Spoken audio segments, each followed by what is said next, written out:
হে everyone, আমি মারিয়া আর আপনারা দেখছেন নেই কাজ তো খই ভাস চ্যানেলের ভিডিও। তো আজ আমি তোমাদেরকে যেটা দেখাচ্ছি সেটা অন্য রকম। আজকের ভিডিও শুধু প্রকৃতি নিয়ে।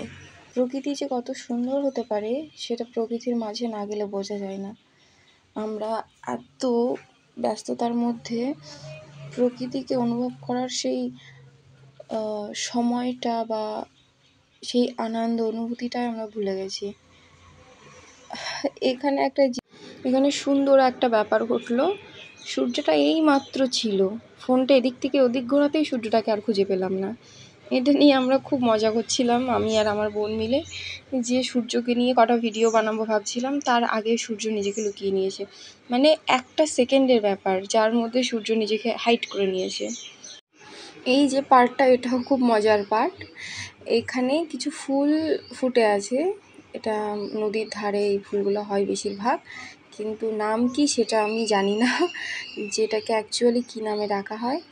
তো আমাদের একটা চ্যালেঞ্জ হয়েছিল আমার আর আমার বোনের সাথে, যে এখান থেকে কে কটা ফুল কালেক্ট করতে পারি।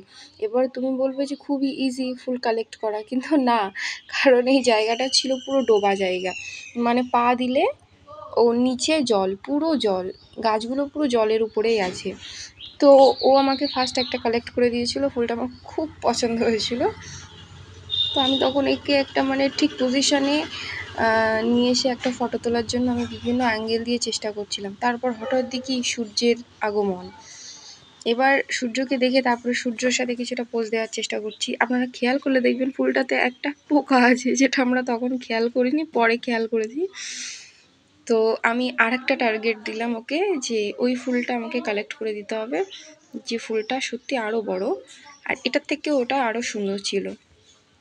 তো চ্যালেঞ্জ অ্যাকসেপ্ট করলো, আর ও নিজেও কিছু ভিডিও করছিল, করতে করতে ফুলটা টুকুস করে কালেক্ট করে নিয়ে চলে এসেছিলো, কিন্তু ওর পা কিছুটা ডুবে গেছিলো। তো এই দুটো ফুল হলো আমার। সত্যি সত্যি সত্যি হয়তো আপনাদের মনে হচ্ছে একটা ফুল নিয়ে কি করছে, কীরকম একটা আবেগ, কিন্তু বিশ্বাস করুন ফুলগুলো যখন আমি হাতে পেয়েছিলাম নিজেকেই কেমন বড়লোক বড়লোক ফিল হচ্ছিল। তারপর ও আমাকে আরও একটা ফুল কালেক্ট করে দিয়েছিল, তখন তো আনন্দে আমার মনটা একদম পুরো ফুরফুরে হয়ে গিয়েছিল। তো আমরা তারপরে সূর্যকে নিয়ে আর ফুলগুলোকে নিয়ে এরিয়াগুলোকে নিয়ে কিছুটা পোজ দেওয়ার পর আমরা সামনের দিকে এগিয়ে গেলাম। সেরকম ওইদিকে দেখো কতগুলো ফুল ফুটে আছে, আমি আরও কিছু ফুল চাই, দেখি আমরা কতগুলো কালেক্ট করতে পারি। তো তোমাদেরকেও নিশ্চয়ই দেখাবো। তো আমরা এগিয়ে যাচ্ছি। হায় হায়, এটা খেজুর গাছ, এটাতে খেজুর হয়, আর অবভিয়াসলি এটা থেকে রিয়েল খেজুরের রসও পাওয়া যায়। অনেকগুলো ফুল আছে, কিন্তু এই জায়গাটা সেফ না ফুলগুলো নেওয়ার জন্য। তো আমি আমার মোমেন্ট স্যাট করে এগিয়ে চলছি সামনের দিকে। ওকে, তো লেটস সি।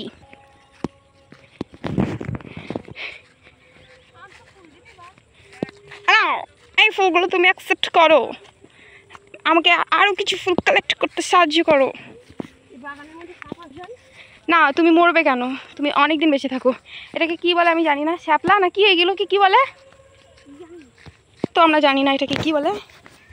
যাই হোক, তোমরা দেখো তোমরা চিনতে পারো কি না, এগুলোকে কি বলে আমি জানি না। তো ফাইনালি আমরা পৌঁছে গেছি পুরো নদীর ধারে। দেখো আমি এসেছি সেই সেই সেই জায়গায় যেখানে আমার আসার খুব ইচ্ছা ছিল। চারিদিকটা পুরো সবুজ আর সবুজ। আমরা সিরিয়াসলি এত খুশি হয়ে গেছে মনটা, কিন্তু খুশির মধ্যে একটা জিনিস আমাদের খুব খারাপ লাগলো, সেটা হচ্ছে দেখো কত বড় একটা মাছ কিন্তু মরে পড়ে আছে। আর ওই দেখো তোমরা নৌকা চলছে, কি সুন্দর। তো আমাদের নেবে না মনে হয়, তো সন্ধ্যার সময় আমরাও যাব না। একটা ডায়লগ দিয়ে আমি ভিডিওটা শেষ করব, সেটা হচ্ছে গাছের পাতা সবুজ, গাছের পাতা সবুজ, গাছের পাতা সবুজ, সাথে আমাদের পরিবেশও সবুজ। টাটা।